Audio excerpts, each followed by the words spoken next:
My name is Mark. This is Zen Talk, and today we're going to be talking about laymen.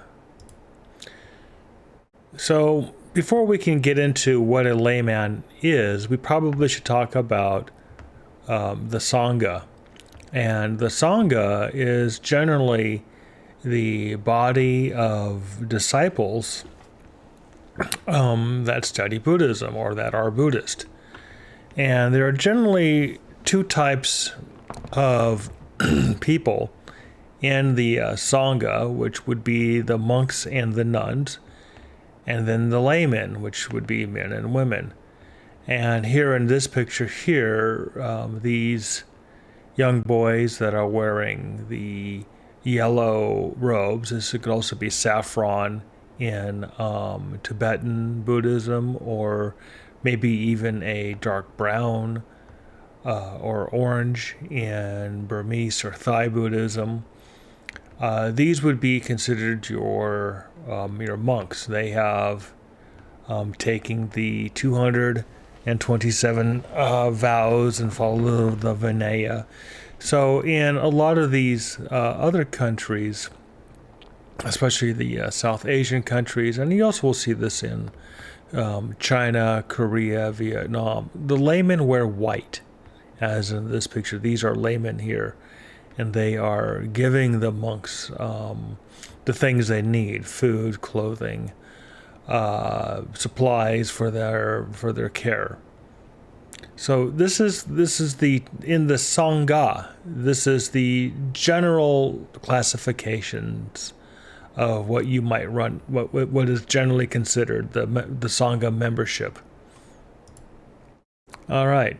So in the Mahayana tradition, we also now add the Bodhisattva, and which basically means a follower of the guide to the Bodhisattva way of life, which is by Shantideva. And this is a strict path of morality that is practiced both by laymen and monks who choose to follow this. This is not required to be a Sangha member.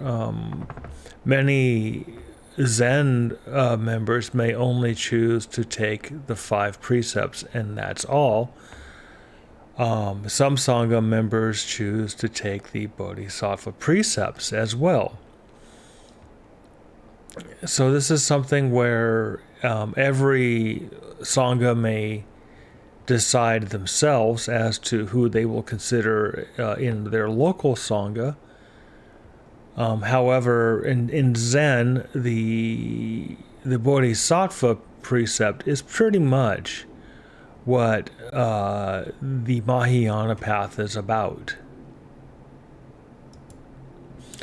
All right, so let's talk about, and this is something that's kind of important. Within Zen, this might look like maybe your Zen Sangha, in where you will have, these are all laymen, and within they show their devotion by maybe some outward garment or pin.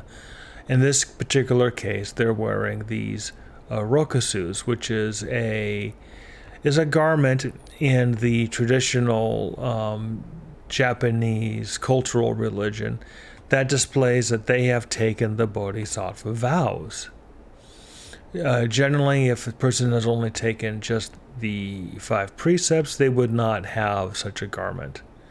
So traditionally, the teacher of a Sangha is a senior member, and this senior member can be, they could be a scholar, or they could be a layman.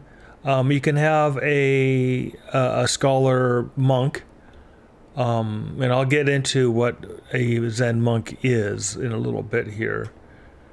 And in the local Zen Sangha will often appoint the teacher the title of Roshi, and it's usually also indicating the Sangha leader.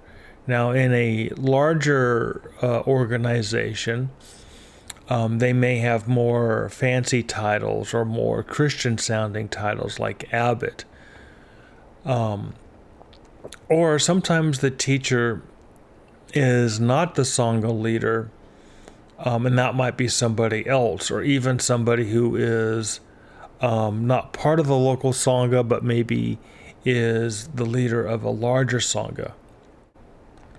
I like to make the note that, for an example, Philip Kapleau, who was kind of noted for his books, and he's also was the kind of seen as the Roshi of the Rochester Zen Center in New York. He never received the so-called transmission from either Yasutani or Harada, and he never really was installed as, quote, the Roshi. He just more or less one day told the Zen Center residents that to start to call him Roshi, and he started calling himself Roshi, and thus it stuck. He became the Roshi just by simply stepping into the role. And that can't happen. A lot of Zen centers, and where the teacher or whoever founded the Zen Center dies or moves on, or for other whatever reasons, sometimes a layman will just step into the role and then they become the teacher. Sometimes the teacher is somebody who runs the Zen Center. They financed it, they built it, they live there, and then so the people that show up there, that's the teacher. Whether or not they were ever appointed by anybody or anything like that is besides the point. And you'll find that in a lot of the Zen centers and Zen groups that nobody gave permission to anybody to be a teacher. It was more or less something that naturally developed, and the people that attend the Zen Center tend to be agreeable to it. Okay, the Zen Priest. And here's a picture of a Zen Priest. There could be kind of two kinds of Zen Priest. Now, the Zen Priest is not necessarily a teacher, and it's not necessarily a monk or a layman. But it can be one or the other. A layman can be a priest, a monk can be a priest. The Zen priests are often they can be the Sangha leader as well. They could be there as a junior priest who administers daily services, while the senior priests administer the more elaborate services and ceremonies. But essentially, they can also be known as a ceremony leader, or a daily leader of rituals and routines. When I was at the Zen Center, many times when our resident priests were busy elsewhere, we had many layman priests that would step into the role and fulfill the duties and the obligations and perform the ceremonies. This is quite acceptable. It doesn't have to be a monk, and again, we'll get into a monk here in a second of what that means. And it doesn't have to be somebody that has, quote, the transmission, and we'll get into that too. All right, so when we talk about the Zen monk, the Zen monk they would consider the Zen monk a ordained Sangha member. And sometimes when you talk to Zen people, especially here in the West, they will say, oh, there's laymen and there's monks, and they might have, our teacher's a monk. He trained at XYZ. Well, what does that mean? So the Zen priests, Zen monks, are rather unique in the Zen world. Or actually, I should say, rather unique in the Buddhist world, in that there were some issues in Japan in where there was no longer any ordination of Buddhist monks. Now, and I put a little note here about the Zen monk, that in Japan, after the Meiji Restoration in 1868, the Sotoshu ceased to follow the Chinese Vinaya altogether. Zen monks only take the Shamanera Vows and the Bodhisattva Vows. And this is a direct quote from a source of mine who is a Soto Shu priest and is considered quite senior within the Soto Shu. So the Shamanera Vows, basically it is an ascetic practitioner. It's all it is. In some countries, they'll call this particular Shamanera a novice monk.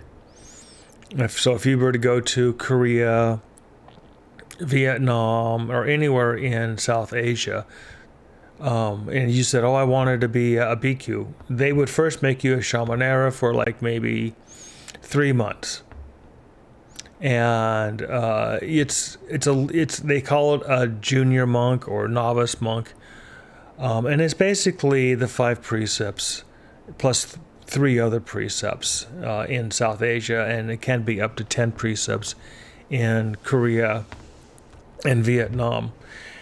And the Zen monk takes the Bodhisattva vows. The Zen monk is not a priest, and it's generally they would not be a priest until they were appointed by the Sangha to fulfill those functions. And the Sangha, if they were to go to a different temple or to a different city or to whatever it is, can appoint anybody to be the priest. Doesn't have to be a Zen monk. Generally, they do want somebody that has taken the 5 precepts at the very least.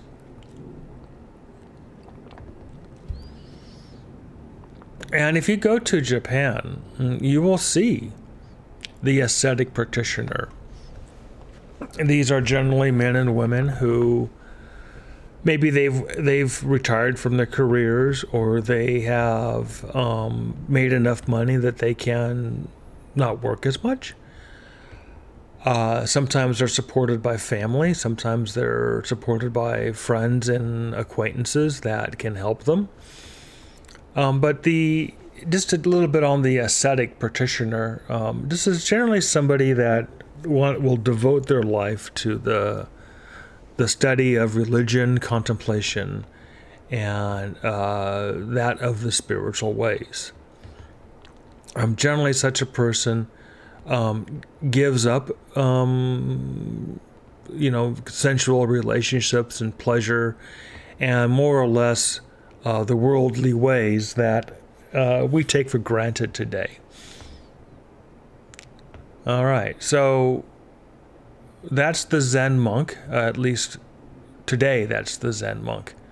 The Zen monk would not be considered a monk or a bhikkhu if by other traditions, like a Zen monk traveling to South Asia or Vietnam, Korea, would not be considered a monk. All right, so the Shamanera vows are generally, like I said, renunciate vows. They are, refraining from killing living things, refraining from stealing, refraining from sexuality, sensuality, lust, refraining from lying, refraining from drinking like intoxicants or marijuana, refraining from taking food at inappropriate times. And generally they say afternoon, but mostly this would just be outside of regular meal times.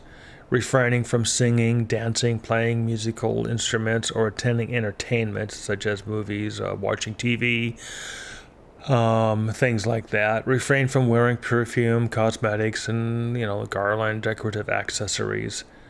And refrain from sitting on high chairs or sleeping in luxurious soft beds. And refraining from accepting money. And this last part here would be more of, they're not beggars. But these are also just guidelines, and these are very loosely adhered to within the Japanese culture. So like the part about accepting money would be more interpreted to not lust after money. So in Japan, when one becomes the Zen monk and takes the Shamanera vows, these are really loosely interpreted, and they're not really held all that closely, and nobody would ever be just told they could no longer be a monk, or that they would be kicked out for not adhering to these to somebody else's standards, because in Zen the Shamanera vows are up to the holder of the vows to interpret to themselves what they mean. And as an example, my own Zen teachers that I first met and then ended up becoming a resident of the Zen Center, they called themselves monks, and they talked quite a bit about living the ascetic life. But they were married. They had a car. They went to movies. They pretty much, in all respects, lived a normal life, except that Gyokoku, she never wore perfume or cosmetics. And Kyogen, he was never worried or fretting about money or his own comforts. So within the environment, they lived an ascetic life. And I have never had a problem with how they lived their life.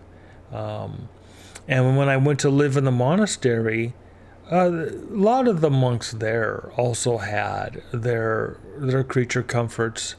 Some of them were married or had sexual girlfriends or boyfriends. A lot of them had their own things. So every monk, every Zen monk that I met, always defined the Shamanera vows and the ascetic lifestyle themselves. So the second part of the Zen monk, and also this is something that a lot of the laymen also take, is the Bodhisattva vows. And here's sort of 10 Bodhisattva vows that are common. You have, and I think I've gone over the Bodhisattva vows in another video, which I encourage you to go look at. So the laymen are ordained according to the lay Buddhist tradition, and at the minimum takes the 5 precepts, though most Zen students will actually take the 5 precepts and the Bodhisattva vows. And then some will take also further, not necessarily, in front of the Sangha, but they will live the ascetic life, and thus they actually do become the Zen monk, even though it is not something that they openly stated. And I have seen that many times, that people will live an ascetic life, take the 5 precepts and the Bodhisattva vows. A lot of times the laymen provide material assistance to the monks and nuns. Now in the South, in the like Vietnam, Korea, and South Asian countries, your bhikkhus, your monks and nuns in those countries, truly live the renunciate life and truly live the under the 227 rules. And they are definitely not like the Zen monk. So also the laymen attend to the finances of the temple and the monasteries. They're the ones that are doing the books. They administer to the outreach and the charitable services of the Sangha. They're the ones that, if there was to be a outreach ministries or any sort of helping the poor and the downtrodden, they would be the ones doing that, not the monks. And engaging in evangelizing and public events as the Sangha, They may have the monks and nuns show up and give a sermon or two, or just be there for support, but the monks and nuns are not expected to do any of these things. Now, the laymen may also be on the Bodhisattva path, like I said, and hold a rank in the church, and they may become Zen priests and perform Zen ceremonies and rituals. But it's very clear within the Sangha that without the laymen, the monks or the temples, that's the monasteries, would not exist. Buddha has given sort of what they would call Buddha's laws or Dharma laws, and the Buddha has even given the laws for the laymen. So he's already talked about the bhikkhu, the true monk, and has given the Vinaya. So, but when it comes to laymen, the lay people, the people that are in the Sangha, but for reasons for themselves, they are not monks, they are not the bhikkhu. And so he said, well, these are things that should not participate in. These would be considered as wrong livelihood. And that would be like in a business of weapons. And that could be like weapons dealing, weapons, anything to do with weapons. The selling of, buying of, dealing of them. The business of human beings. And this would be more or less like you're a slaver, you're buying and selling slaves. But this can also be in the detaining of human beings, the hunting down of human beings, the corralling and controlling of human beings.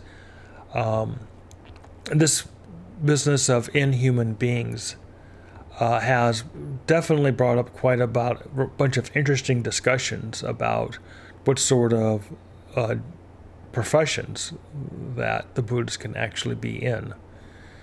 The business of meat.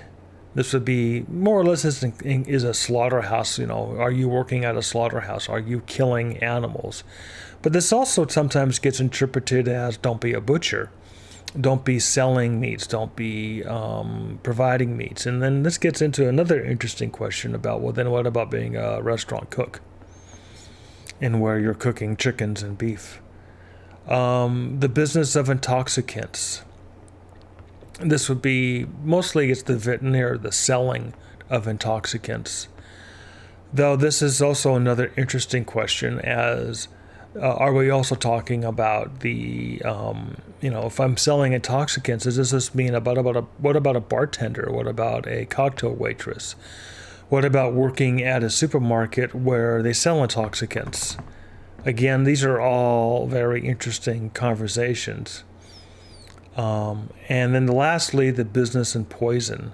And this is usually brought up to be, don't be an exterminator. But really, this could be to anything that would be considered toxic to any living being. Though, like a lot of the things in Buddhism, these are loosely interpreted and more or less left to the individual to decide for themselves what these mean. So, lastly, when we talk about laymen, sort of the very last default Buddhist law, if you go through your precepts and you go through sort of the Bodhisattva precepts, and then you go through the prohibited professions, and you're still needing some guidance, then we come to what's known as skillful and unskillful means and ways. So, a lot of times the Buddha would say that monks should only engage in skillful ways. And here's a quote here where the Buddha is basically saying that we cultivate the morally good qualities and the welfare by cultivating happiness and well-being. And they would call that skillful means.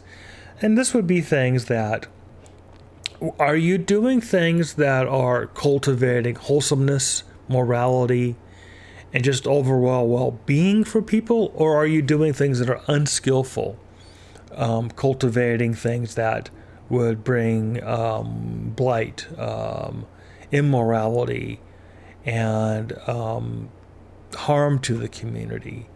So a big example is, especially within the Asian community, is that of gambling. And whereas gambling is just considered an unskillful means, it is not something that is considered a sin or bad or anything like that. It's just considered unskillful because it can bring unwanted debts. It could bring a situation to a family or to a person that could be disastrous. And it could also bring associations with people of ill repute and who are degenerates. So some contemporary issues that we face today in the Western Sanghas. There's now kind of a situation we have of Buddhism without commitment. And these are people who kind of want to be in the Sangha, but they don't want to take any vows. They don't want no precepts, no Bodhisattva vows, no asceticism. No, they don't want any of that. But they want to call themselves Buddhist. And this kind of has more or less been permitted within the Western Zen Sanghas. I don't know how that can be, but there it is. And if this is your Sangha that is allowing anybody to show up and join your activities and make your decisions without even commitment to the 5 precepts, maybe you should find a different Sangha. Secularism and non-Buddhist teachings that are overshadowing Buddhism and Zen. This is kind of becoming more and more the issue these days. We're seeing a lot of yoga, a lot of politics, a lot of various types of people showing up with their concerns and sort of putting it on top of Buddhism and Zen and displacing these things. So that also might be the problem, that you're bringing in people that have no commitments to the practice or to the teachings of Buddha. So what do they care?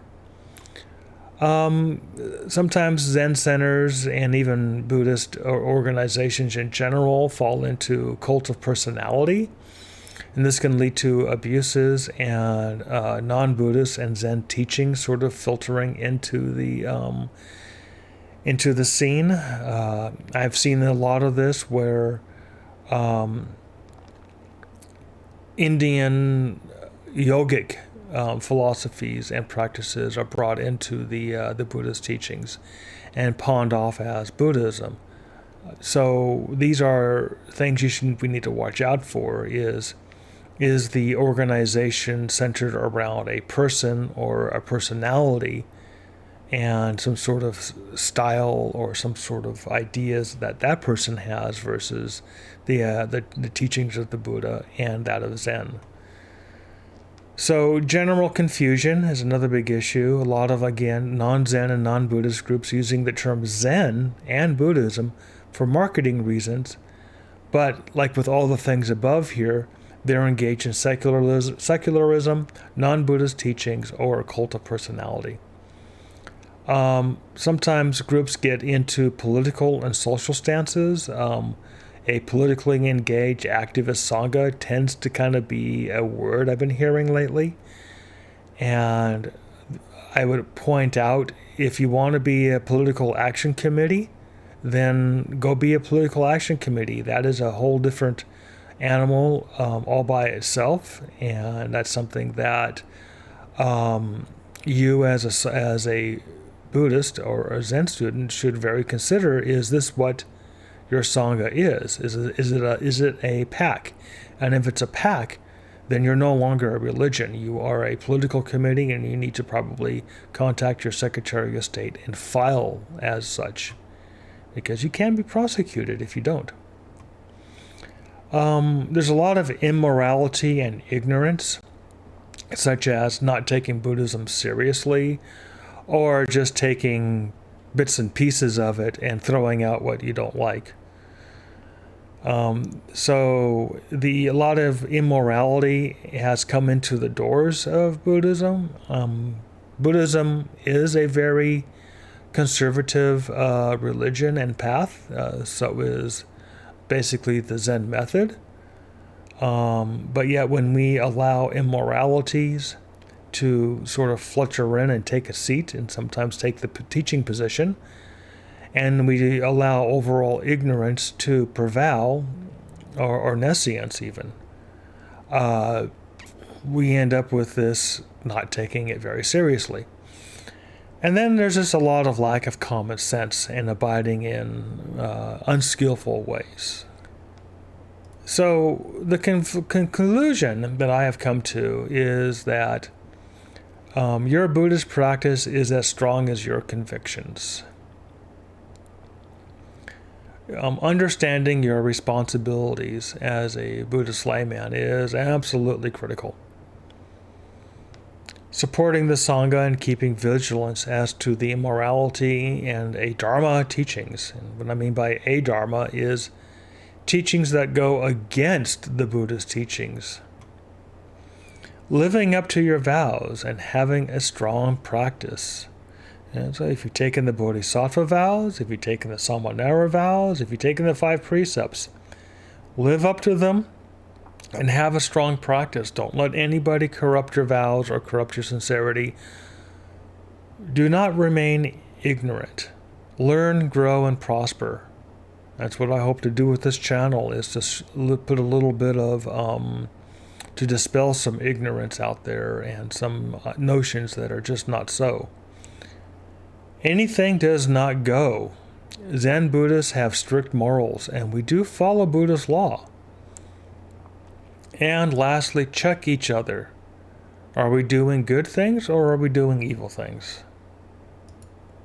So that's the end of my presentation here. I hope that I've given you something to think about. I want to say that in my preparation for this, I've talked to some Sotoshu monks in Japan.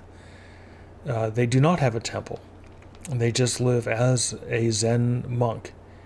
And they are very well aware that they are not real monks, that they are just ascetics. And they did tell me that while living in the training monastery, such things as celibacy is required, and the head of the training center is also a celibate. It's just not practical to raise a family in the training center. The monks will also tell me that when they leave their training centers or their training periods, they are released of the vows of celibacy. So if they go to a temple, let's say they find a family that will let them become a monk of a sub-temple or a priest of a sub-temple, they are released of their celibacy vows and can go to a village temple and become the priest and be introduced to a wife and produce an heir. So, is there any Zen monk? And the answer truly is no, there is not. You have laymen, and you become a layman by taking at the minimum the 5 precepts. You have the bodhisattvas, which are those that have taken the bodhisattva precepts, and then you have the ascetics.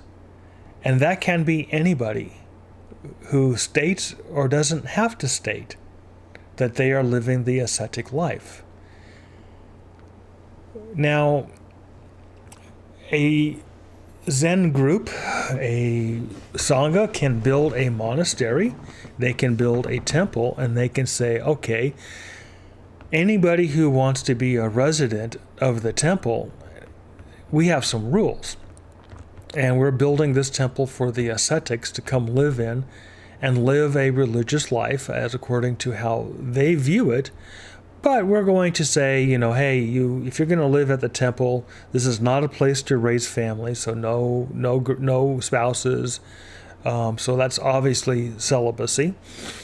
And basically, more or less putting down some rules that would also allow the other ascetics to live peaceably with each other.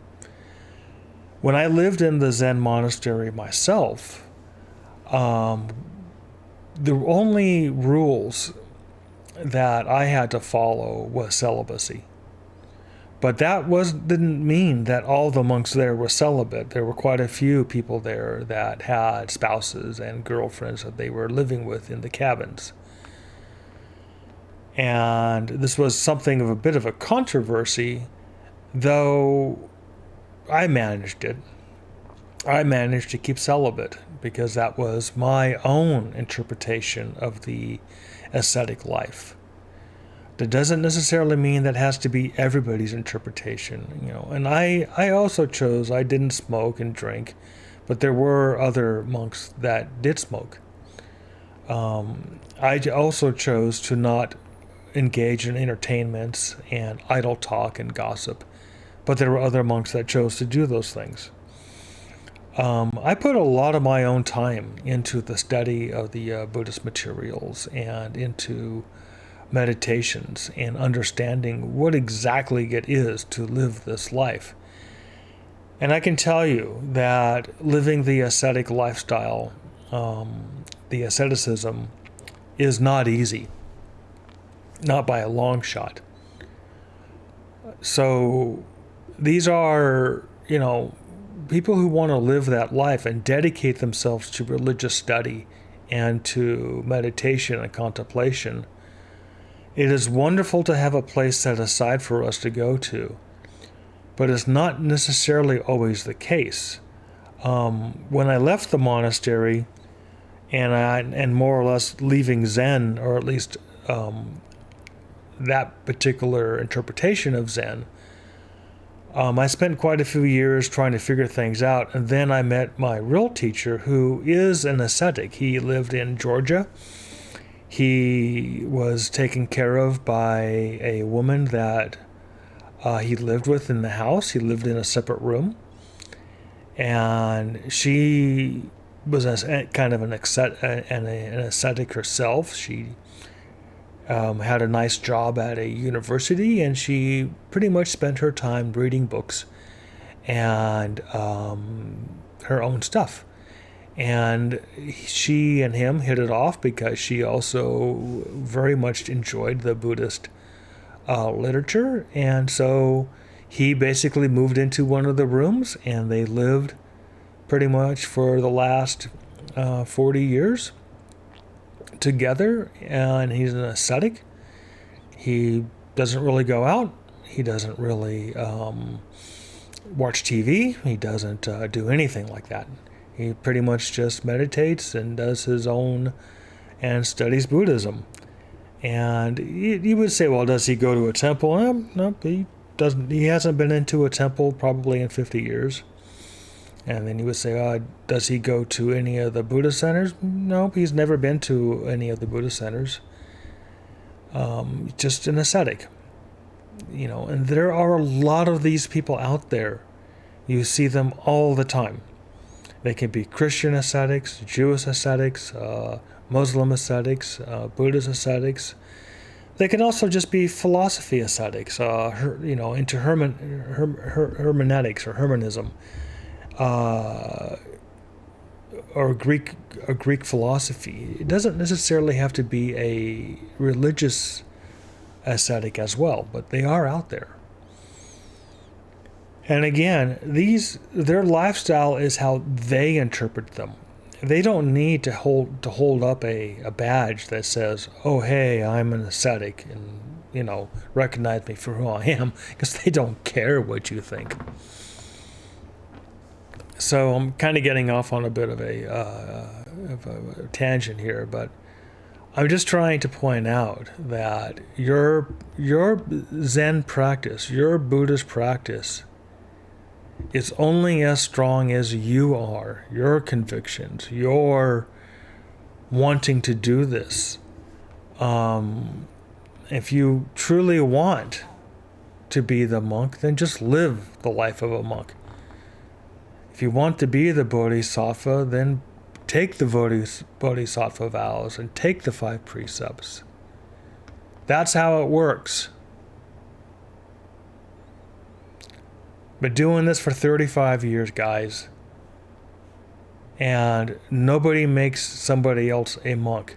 Nobody makes somebody else enlightened. Nobody